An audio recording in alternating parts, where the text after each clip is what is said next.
So a lot of people right now, a lot of us, we always think, for example, that buying a home is just a good investment, no matter the home you actually buy. And I gotta say it's a pretty stupid idea. And I'm gonna tell you exactly why, okay? A home, in reality, is not an investment as far as what an investment is supposed to be. An investment keeps your capital safe and it earns you a good rate of return on your money.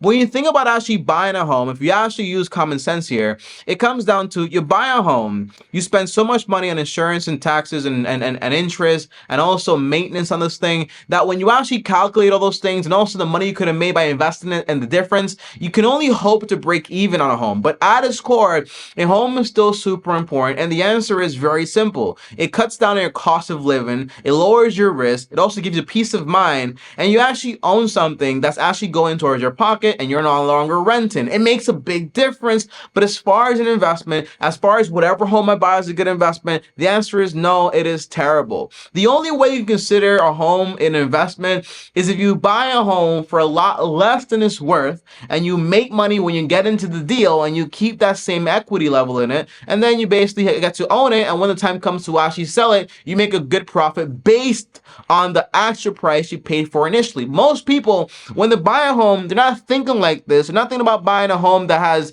carpets, or they have a outdated bathroom, outdated kitchen. They're thinking about buying something that actually like is new and actually makes sense for them and what they actually think they actually need. But at its core, it's not an investment. So before you consider even saving up for a down payment, I just gotta ask you guys one thing, okay? Ask yourself, why am I buying a home? And do I actually need a home right now? And for most people, the answer is no. If you're single, if you don't know you're going to stay there for like more than 5 years, most likely you don't need to buy a home.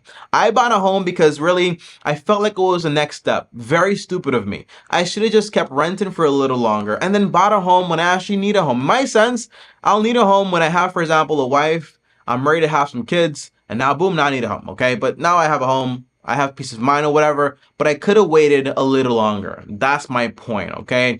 Now, you could also argue, Tommy, you're putting too much time or effort in the family aspect of it. That's true. We can also say, like, I'll buy a home when I need a home when I know I'm going to stay here for long term, and that makes more sense, okay? But if you're going to be there like for 3 years or 2 years and you don't know where you're going to live next time, the answer is most likely you don't need to buy a home right now, okay? You can use that money for more investing and just wait a little longer to actually own the home.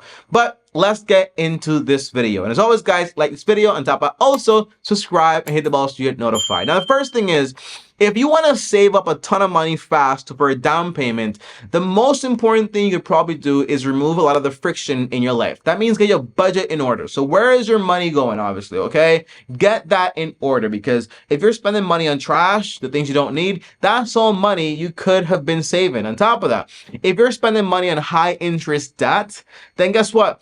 If you buy a home and you still have that debt and you have more obligations with your money and you can't pay off the debt even faster, then that's not a good idea. So removing the friction as far as like, hey, where is the fat in my diet? Like, where are the things that I don't need to be buying right now? Well, cut that out. When it comes to, for example, your debt, paying that stuff off is also super important, because that gives you more cash flow, more stability, and you're also not paying interest to somebody else. So remove the friction is probably the best step, not just for saving up more money for a home, but also for your financial peace of mind. Number 2 is, before you buy a home or save for a home, you want to stabilize your finances. And what that means is you want to have a solid emergency account. Tell me, what do you mean here? The answer is, if you buy a home and you spend all your money on this home, you're left with like $0 in your wallet, or like $1,000 in your wallet, okay? The answer is probably not a good idea, because if you lose your job, you crash, something happens, crazy expense, the AC breaks down, you can't fix it.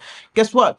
You will find yourself not being able to pay the mortgage. You will find yourself that this house is no longer a blessing. Now it's just a horror show. So it's best that before you go ahead and buy this home, you have 3 months or 6 months, some people even have like 12 months worth of expenses in your emergency account. That way, if something goes wrong along the way, you have money to take care of yourself and not have to worry about missing any payments. So again, you want to remove the friction, and you also want to stabilize your finances. And at its core, the third and last part here, which by the way, it's not that complicated at all. It comes down to, once you have your budget in order and you're trying to save up for a home, you can't forget about investing. And here's what I mean, okay? Saving up a down payment on a home can take you a while. It can take you a long time. And here's what I mean. Let me grab my phone right here. I want to show you guys this, okay, guys? I was looking at a home right now that costs $300,000. You know how much money that is? It's a lot of money. So when you take $300,000, it's a lot of money, and you multiply that by 20%, that's around like $60,000. The average American doesn't even have $1,000. And if you want to put down, for example, 10%, that is $30,000. It can take you a long time to save for its down payment. Okay, so it can take you like 12 months or 24 months or 36 months. So the answer is, while you're doing this, you don't want to neglect your other financial priorities like investing. So if you have no debt, if you have an emergency account fully funded, don't forget about putting aside, for example, 10 to 15 to 20% of your money for retirement. If your priority is really on a home, just do 10% into your retirement account, and then take the rest of your money and put it towards your savings and savings and savings and savings to actually put down a down payment for the home. But it's not really that complicated. But here's one thing I will tell you: the home you buy is going to be the most important thing, okay? You can't buy the home you want. You need to buy the home you need, okay? You see this right here? This right here is Zillow. And if I zoom in, you see that Zillow is showing me, for example, I think like less than 10 little red dots. Those are all the houses available right now in Austin that go for less than $300,000. Now, if I go ahead and I click, for example, hey, $600,000, guess what? Now they show me over almost like over 800 listings, okay? Because there's a lot more houses out there that go for $500,000, 600,000, 400,000. But guess what? That is a lot of money to pay for a home. Now, it's a lot of money relative to your income and your financial point right now. But the best home you can buy is the home you can afford to pay off in less than 15 years. So my rule has always been very simple. If you're going to buy a home, use the 33% rule on a 15-year mortgage. What this means is the home you buy cannot be more than 30% of your monthly income after taxes. That includes the mortgage, the insurance, the maintenance of taxes, and everything else included with that home. Okay, not electricity and gas, because that's different, of course, but the actual cost of the home. So if you think about it, if you have an income of $4,000 per month and you multiply that by 0.33, that gives you a budget of $1,320. So the home you buy cannot be more than $1,320. That's the idea. So that's a home you look for. But on top of that, it has to be on a 15-year mortgage, because the goal is, guess what? The goal is to own a home. The goal is not to finance a home for the next 30 years. So that's going to limit you a lot, because when you go, for example, to a website like Bankrate, and you try to run the numbers and the math, guess what? If you're doing a 30-year mortgage and your budget is, for example, $1,320, well, you can actually buy a home, right? That's like, let's see, like $300,000 potentially. Like $300,000. Yeah, like let's say like it's like 1,500. Your budget's like 1,320. It's supposed to be like, well, let's say, for example, 1,500. So you gotta be making, for example, 1,500 divided by 0.33.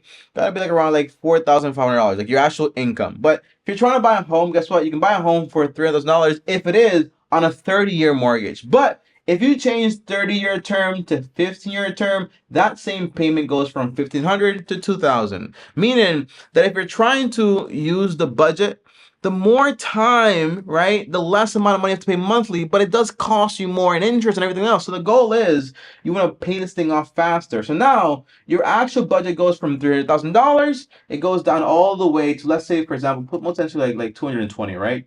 Yeah, like around $220,000. That's the math. And you're putting down a down payment of 20%. That's $44,000. But that also means, guess what? You're able to pay this off in 15 years. And if you're investing 10, 20%, you're paying off your home, and on top of that, you have extra money, and you send that money over there, you're able to pay this off in like 7 to 10 years, which is a lot faster. And the average person is not doing it. So it comes down to a core. If you're trying to save up for a down payment fast, you want to get your budget in order. You want to remove the friction. You want to stabilize your finances if you have an emergency account. And then you want to keep investing. And then you want to focus on the home you're actually going to buy, because that's the most important factor. If you buy a $300,000 home, it's not a good idea, because in this case, with your income, okay? Because in this case, it's too expensive. Doesn't make any sense. You'll be paying it for the next 30 years. And that's not the goal. The goal is to pay it off faster, because once your home is paid off, which, by the way, is a massive wealth factor, guess what? That is $1,500, $1,600 you don't have to pay anymore for shelter. So all that money can go towards more investing, having more fun, or giving more money away. That's the concept, and it's fairly simple. As far as paying off your debts, I use the avalanche method. As far as having my savings accounts, I keep it in a separate account. As far as my investments, I use low cost index funds, just like the S&P 500, and that's about it. As far as, for example, my savings for a down payment, I just use a separate savings accounts to send that money over there automatically. As far as, for example, having a budget, I use a baseline budget. That means I have shelter, utilities, groceries, and transportation, and I don't spend money on anything else. Now, if I want to have fun, I take 5% of my income or 1% of my income and I can use it to have fun, but I have priorities set in mind. This is like a 15-year plan. But if you do it correctly, you're good to go. And it makes a big difference. That's the idea. Guys, thanks for watching. I hope this video helped you. And comment down below exactly, do you need a house? Or do you just want a house? Because if you just want a house because, hey, it's just next up, I don't want to rent anymore, the answer is, most likely that's the answer. You probably don't need a home right now. But if it's, I'm going to be here for a long time, Tommy, I'm getting ready to start a family, or I have, you know what I'm saying? You know what I mean? Like if that's the core thing, which is I'm going to be here for over 5 years. I don't want to keep renting anymore. I'm ready to start a family. I'm okay with having this money in here. That makes sense. But if it's just the next step. I don't want to waste money on rent. Those are not good enough reasons. If you don't know if you're going to be there next 3 to 5 years, 5 years, most likely. Not a good reason, okay? Thanks for watching, guys. Like, subscribe, hit the bell to get notified. Up here is another video. Over here is my face. Thanks for watching, as always. Peace.